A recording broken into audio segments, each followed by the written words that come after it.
আইলাম ওর মায়ের আরেক বাসায় আসছিল, পরে সেই বাসায় গেছে আরেকজনের কথা শুই না, আপনারা কারা বেচান, বিছে একটা লোক বেচাই।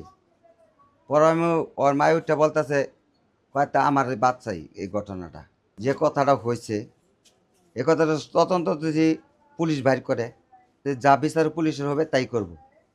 কিন্তু বাপ ভাই বোনের আত্মীয় স্বজন কোনো কিছুর কথা হবে না, এটা আমরা সবাই এটার বিচার চাই।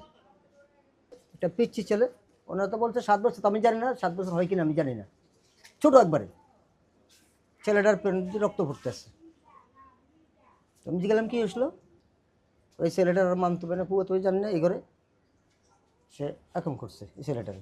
আমি ঠিক আছে, ছেলে ঘরে আছে, না ছেলে ঘরে নাই। আমি ছেলে দেওয়া তো ঘরও নাই, তাহলে এই ছেলে তো মেডিকেল নিতে হবে। তোমরা মেডিকেলে আর একটা কাজ করো, ছেলেটা 2-3টা ছবি উঠে রাখো।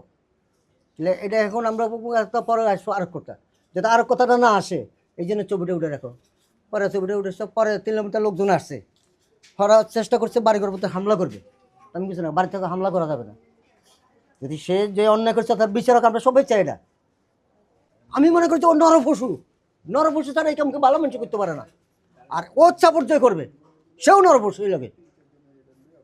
আমি এই ব্যাপারে সাংবাদিক এবং আইনের প্রতি শ্রদ্ধাশীল, যত কঠিন বিচার হয়, কঠিনভাবে ব্যবস্থা নেয় ওর বিরুদ্ধে।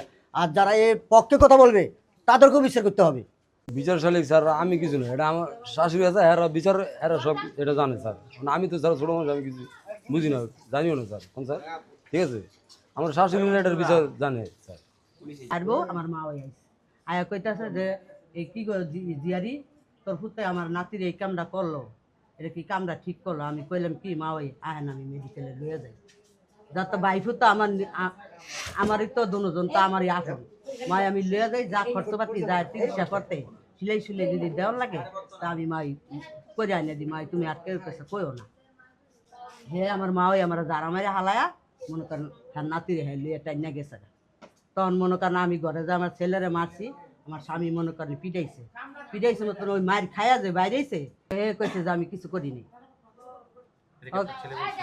কইছে যে আমি আর কি করবো, ছোট মানুষ অনেক আমরা চোখে দেখিনি যেটা মানে কেমনে কমু কন উপরে আল্লাহ, আমি যখন চোখে দেখিনি মানে আমি কইতে পারবো না, ওরা যা কয় তাই বিশ্বাস, বুঝছেন। আমি তো আর নিজের চোখে দেখিনি, দেখছি, কারণ আমি তো দেখেছি সবাই বহা এক জায়গায়।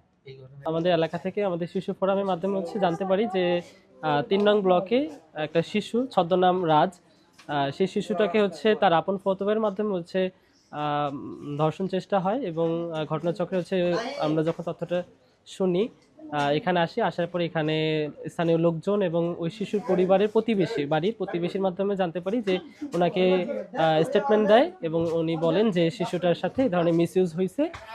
সাথে সাথে আমরা আমাদের ওয়ার্ল্ড ভিশনের পক্ষ থেকে শিশু ফোরাম, যুব ফোরাম এবং স্থানীয় লোকজন সমন্বয় করে আমরা এখানে ঘটনাস্থল পরিদর্শন করার পরিপ্রেক্ষিতে শিশুকে হাসপাতালে প্রেরণ করা হয়, যেহেতু শিশুটা 5 বছর বয়স আনুমানিক, যেটা জানতে পেরেছি এবং তার বার্থ সার্টিফিকেট থেকে যেটা দেখা।